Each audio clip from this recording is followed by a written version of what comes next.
How many of you have some beverages in front of you? No. Good. I have a secret to tell, and secrets are better with drinks.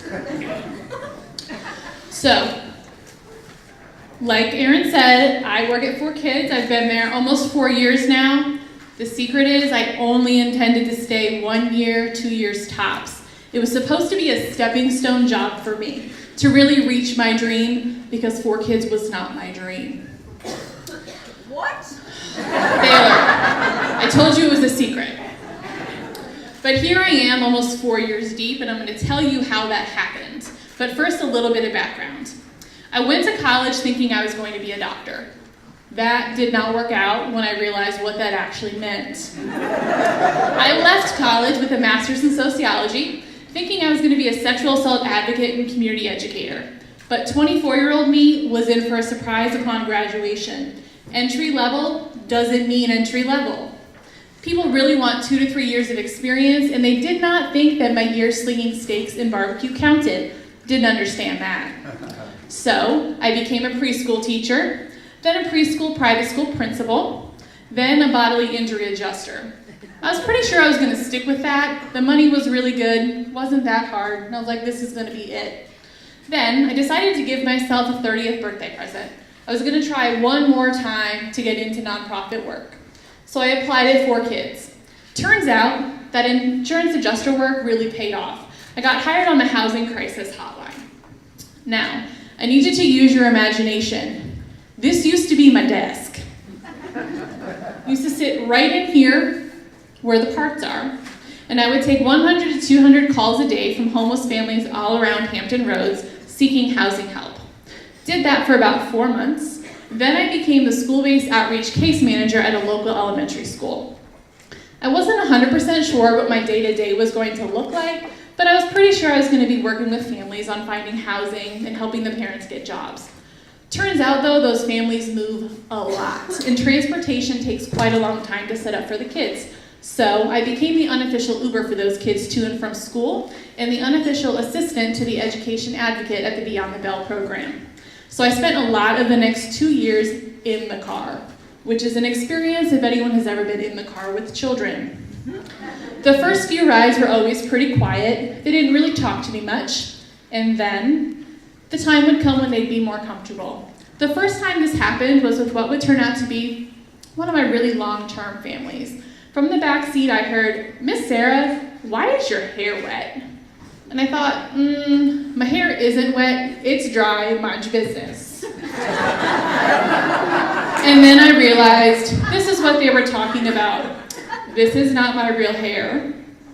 This is company hair. This is what my real hair looks like. It's curly, I put gel in it. So I said to them, it's not wet, it's gel. The hair would be an icebreaker for a lot of kids over those next couple of years. Sometimes it wasn't my hair, sometimes it was theirs. They wanted to tell me about their braids. Or like one really excited little girl, it was her first fake hair. She couldn't wait to tell me about it on Friday morning and show me on Monday morning. But it wasn't always fun and games in the car. It was also a place where things like, don't you get those seeds in here? And don't open that giant container of kiwi could be heard. And one time it was a place where I saved Santa Claus for one little kindergartner. Felt really good about that one. Picture this. So on the ride home, I had a 12-year-old 5th grader in the front seat, 2 4th graders, and a kindergartner in the back. And she was really excited because Santa had come to see them in her kindergarten class. Everyone got a couple of gifts, and she was telling us what she had talked to him about. Meanwhile, in my front seat, my 12-year-old friend was telling me about how he'd been going to Bible study, and he had learned about Noah and the flood, and how he knew Santa was not real. Meanwhile, I'm panicking. I don't want to have to explain to this little 5-year-old's mother why she no longer believes in Santa Claus. Thought, well, maybe she didn't hear him. But then I hear from the back seat, Santa is too real. And I thought, well, shit. That's over. So then we've got World War III happening in my car. No, he's not. Yes, he is. No, he's not. And I said, listen, man, anyone can believe whatever they want. But it continued. So I pulled the car over, summer working school, in my Bible buddy's house. And he said, listen, we have to have a chat. So he gets out of the car, but slowly unbuckles, And he slowly puts on his backpack like this is the end of the line. And he gets out. I said, listen, you know Santa's not real. I know Santa's not real, but we're going to let her believe that Santa's real because she's allowed. Do you understand me? And he said, yes. You know, like 12-year-olds do. And he gets back into his Uber, and we start going. And it's quiet for about a minute, and then I hear, Santa is too real. And then I knew that I won. So those conversations in the car led to conversations in tutoring, and that is how they got me. So they start doing things like this with you. They give you little cards, and they tell they love you, and that's how they trap you. And that's how I'm still here, because they trap you. So that brings us back to the car. I used to ask the different kids in the car what they wanted to be when they grew up. The little kids always had something funny to say. I want to be a princess, I want to be a superhero, maybe I want to be a puppy, and I'm not going to lie, being a puppy sounds like a really good deal. Maybe not realistic, but a good deal. But the older kids tended to break my heart just a little bit. When asked what they wanted to be when they grew up, it was usually some sort of professional athlete. And when I'd ask, well, okay, but like what if that doesn't happen? Usually they had no answer, because for them, the future wasn't a thing to be dreamed about in any real, tangible way. My former supervisor and last year's Slammy winner used to tell me about one of her former clients' children.